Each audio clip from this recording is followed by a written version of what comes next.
Welcome back, everybody, to another deep dive. This time we're exploring the mind of a mad genius. Sounds a little intense. It is. It's actually the title of a book by Randy Gage Okay. called Mad Genius, a manifesto for entrepreneurs. Mm-hmm.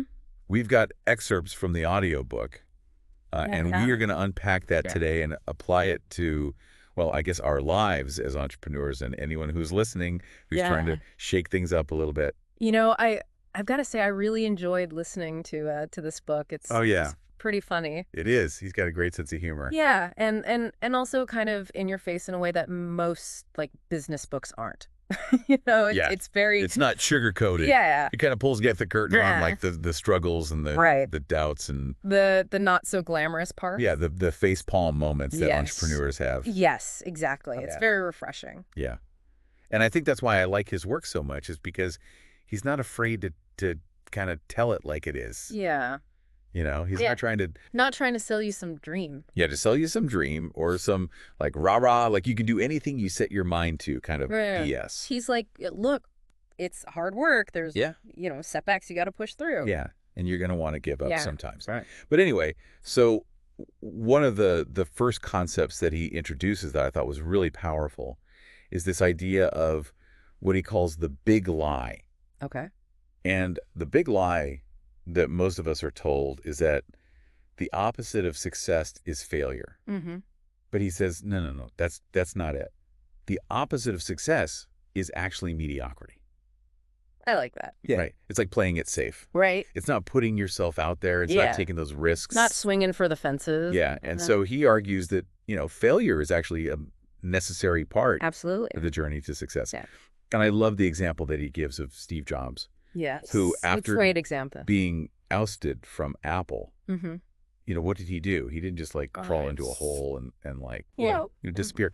He went on to found Pixar. Yeah. Which ultimately became like the crown jewel of Disney.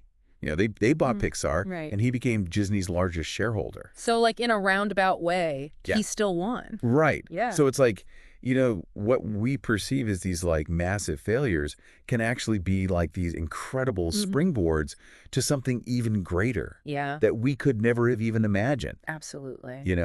And I think it's so easy to get caught up in those moments of like, oh my gosh, this is the end of the world. I've messed everything up. But if you can zoom out and look at the bigger picture and say, okay, what can I learn from this? How can I grow from this? How can I use this to pivot and move in a new direction? That's where the real magic happens. It's a chance to kind of course correct. You think you're on this trajectory, but really there's a better one out there. And, I think it's so valuable for listeners, if you're out there and you've recently experienced what you perceive as a failure, like take a moment to reflect on that. Yeah. Like how has that failure maybe opened up new doors for you or taught you valuable lessons? Yeah, or led to unexpected opportunities that you wouldn't have had otherwise. Absolutely. It's all part of the process. So once we kind of like debunk this big lie that failure is the enemy, Gage then dives into this hilarious concept of what he calls herd thinking. Okay. And to illustrate this, he tells this anecdote about being at Heathrow Airport in London, and he's in the taxi queue, and he notices how inefficient it is. Everyone's just kind of blindly following the person in front of them, even though it's like creating all these bottlenecks, making the line move slower. Yeah. And it's just this funny observation about how like we as humans tend to just follow the crowd even when it doesn't make sense. And he also talks about this marketing conference that he went to that was organized by like this group called the Direct Marketing Alliance. But it was very clear that like whoever was running this conference didn't really know anything about direct marketing. They didn't get the memo. Yeah.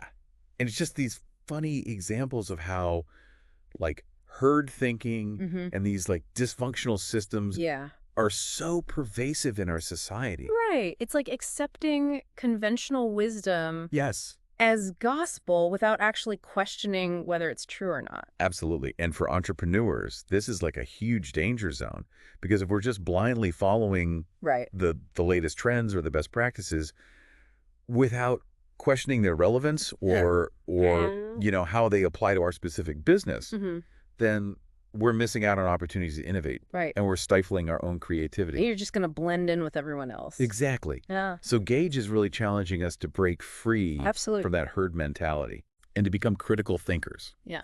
To question assumptions, to identify inefficiencies, and to dare to create our own path to success. I love that. To dare to create your own path to success. That's what it's all about. It is. And I think it's a good point for the listeners to reflect on as well. Where in your own work or your life are you seeing evidence of this herd thinking? Yeah. Or these inefficient systems? What are you doing just because everyone else is doing it? And are you actually getting the results you want? And are you actually happy with the way things are? Or could you be doing things differently? Right. I think it's always good to question those things. Absolutely. So moving on from herd thinking, Gage then takes aim at marketing. Okay. And he has this hilarious takedown of bad beer advertising. Yeah. He basically argues that a lot of these big beer companies are spending millions of dollars on campaigns that are just like flashy and kind of meaningless. Yeah. They're not actually connecting with the consumer on a deeper level. Right. And he contrasts that with this really simple but effective marketing strategy that he observed. I think it was a physical therapist who just had a whiteboard in his office that said, "Tell me what hurts." I like that. And that was it. Yeah. And Gage is like, that is brilliant. Yeah. Because it's so customer centric. It's like, I'm not going to try to sell you on anything. Right. Just tell me what your problem is and I'll see if I can help you. Yeah. What is your need? Yeah. What are you struggling with? And I think it's such a powerful reminder that marketing doesn't have to be this complicated or expensive thing. Right. It's really about understanding your target audience and crafting a message that resonates with their needs and desires. It's about providing value. Exactly. Yeah. And Gage actually argues that entrepreneurs should think of themselves as artists. Okay. Creating something from nothing. Yeah. Just like a writer or a sculptor or a composer. Yeah. Sure.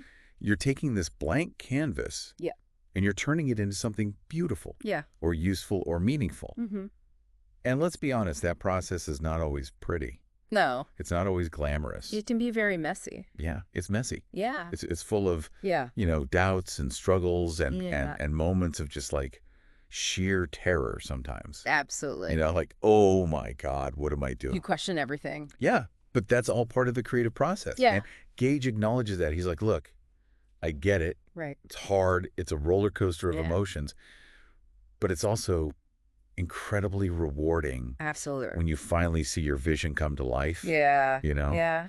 So I think that's an important thing for listeners to remember too. Yeah. Is that, even when your business plan feels more like a spreadsheet than a masterpiece, there's still an artist within you fighting to break free. Absolutely. And sometimes those artistic impulses are stifled by what Gage calls memes. Okay.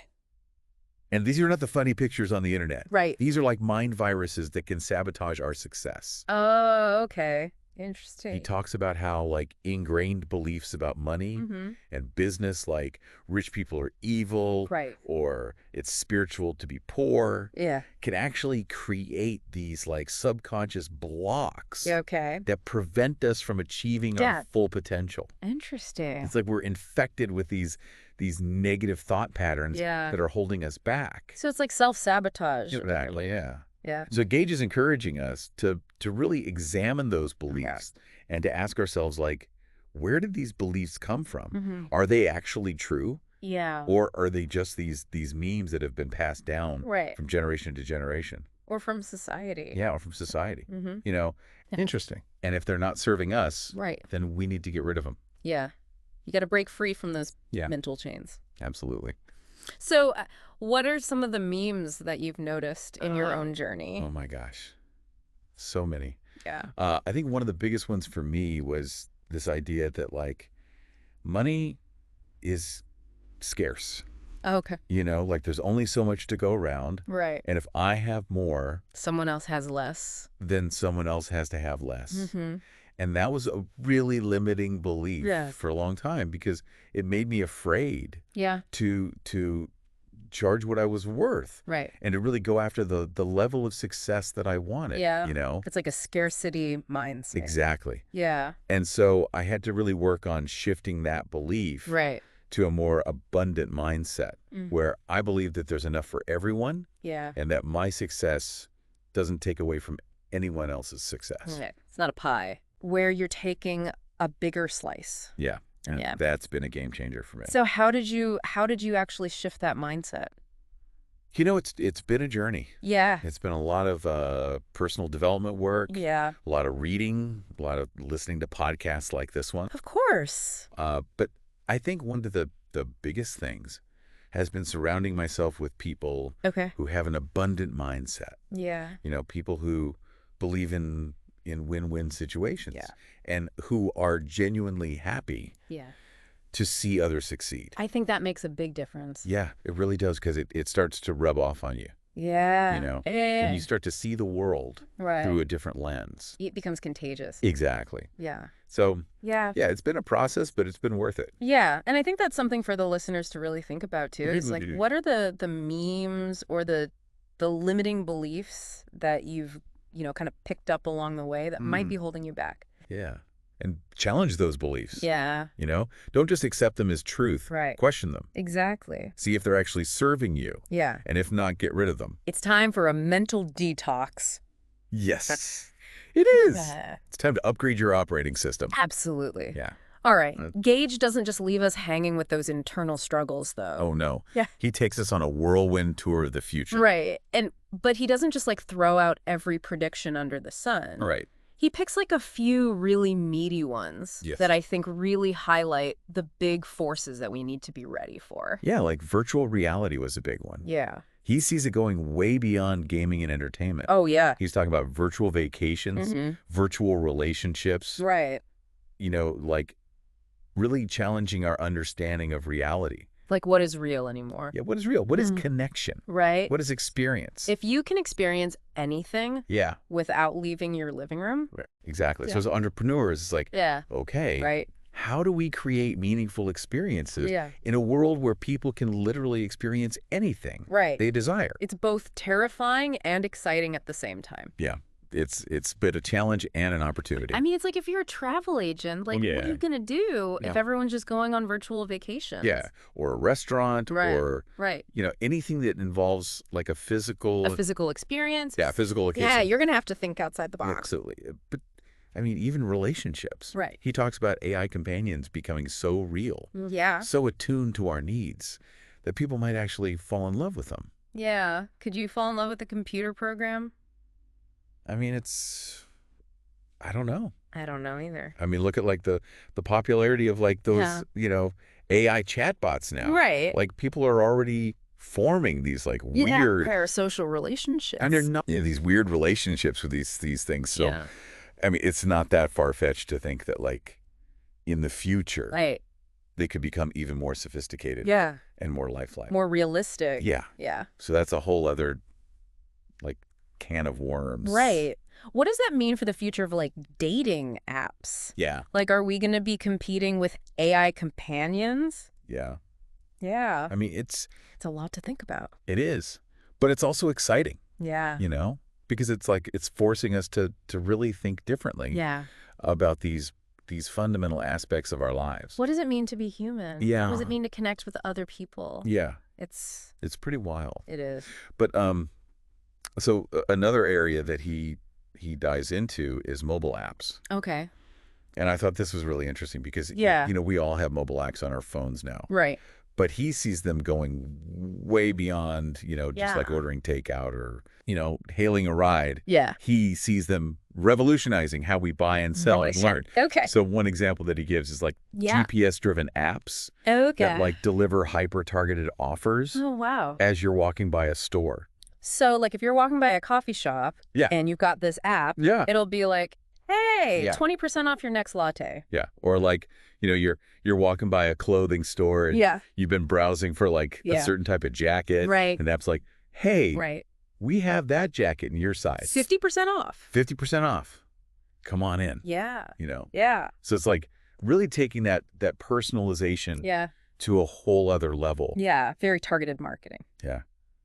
And he also talks about apps that Mm-hmm. empower consumers Okay. with like instant price comparisons, Oh, well. reviews, product information, Yeah. all at their fingertips. So you're like walking through the grocery store and you scan something and you're like, okay, is this a good price? Yeah. What are other people saying about this? And it's ethically sourced. Yeah.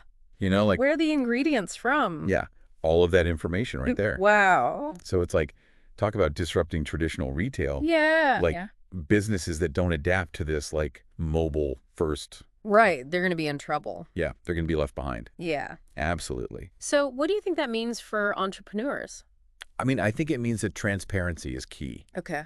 You know, like you can't just broadcast messages anymore. You can't hide anything. Yeah, you can't hide anything. Yeah. You have to be providing real value. Right. You have to be building trust with customers who have access to more information than ever before. Yeah.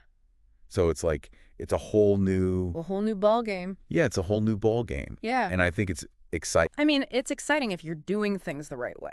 Yeah. Yeah. If you're being ethical, if you're providing value, if you're serving your customers. yeah, then it's an amazing opportunity. Yeah. But if you're trying to like pull the wool over people's eyes, yeah, it's going to be a lot harder to do that. You're going to get called out. Yeah. Yeah. Absolutely. So transparency. Yeah. Authenticity. Yeah. I think those are going to be like the big values going forward. Absolutely. And then there's big data. Oh, yeah. Which is another one of Gage's predictions. Yeah, he predicts a future where consumers can leverage big data. Wow. Just as effectively as companies. So instead of just companies using big data to target us, we can use big data to target them. Yes.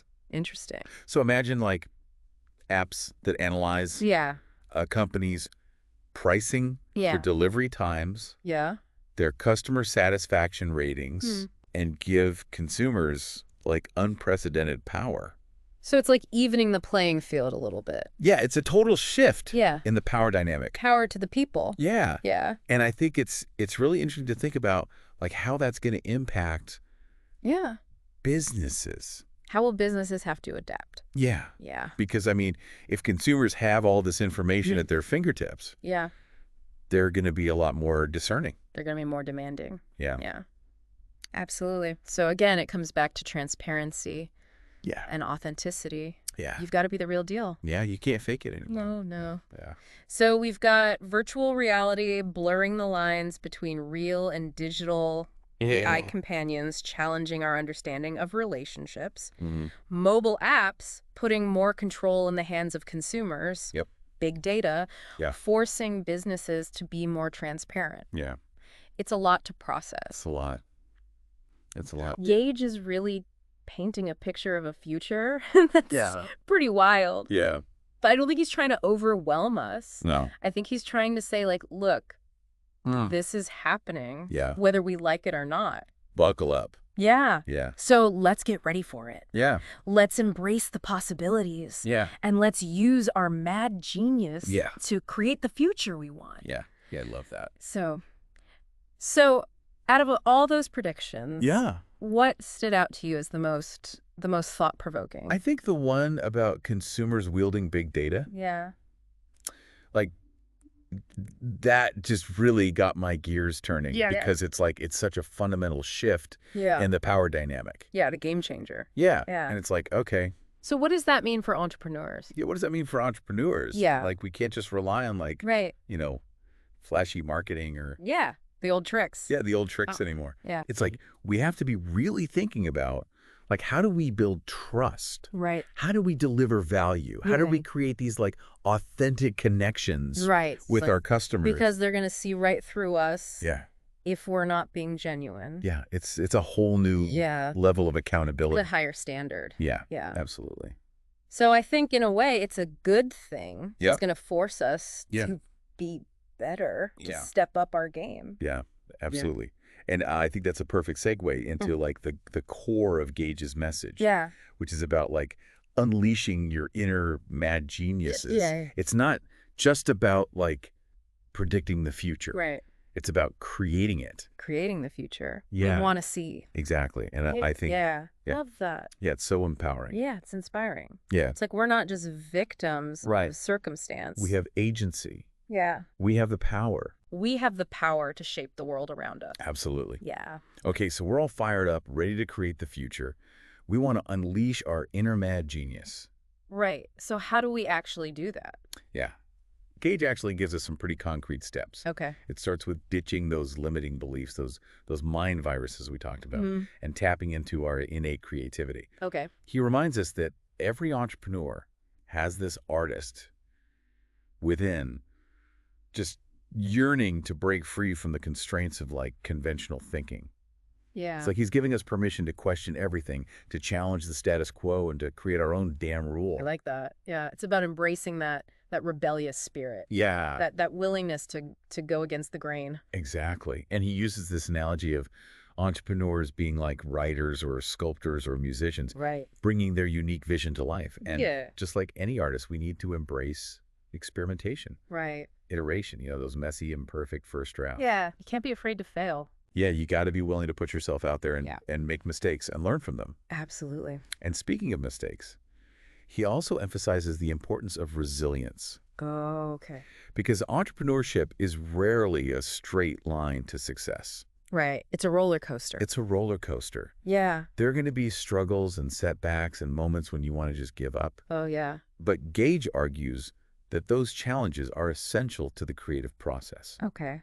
It's in those moments of doubt and uncertainty that we discover our true strength, our resourcefulness, our determination. You find out what you're really made of. Yeah, and he celebrates those who are willing to push through that discomfort. Right. To learn from their mistakes and to keep refining their vision until it becomes a reality. It's that grit, that perseverance that really separates the successful entrepreneur. Absolutely. And, it's not all about like solo struggle either. Right. He talks about the importance of community. Yeah. Finding your tribe of like-minded individuals.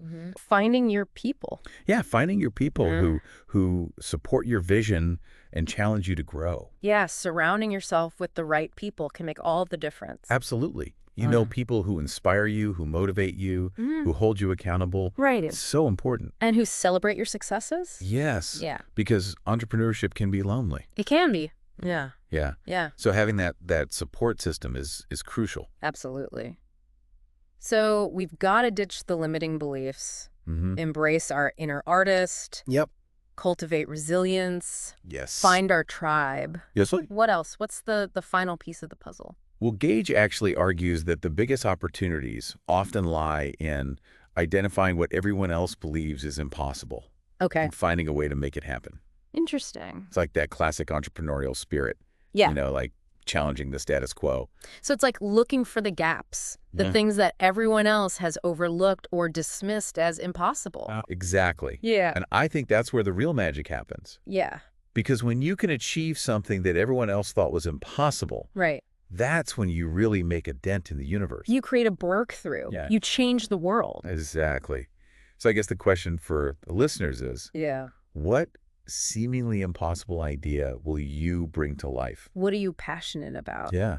What problem are you burning to solve? What legacy do you want to leave behind? Yeah, Gage reminds us that the future is not something that just happens to us. Right. It's something we create. We are the architects of our own future. Exactly. Yeah. One bold idea, one daring action at a time. I love that.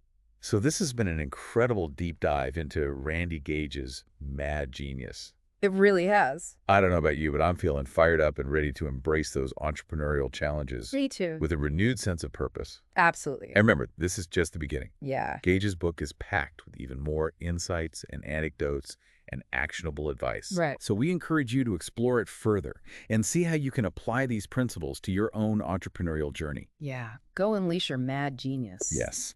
Until next time, keep diving deep, challenge the status quo, and never stop creating the future you want to see. That's right.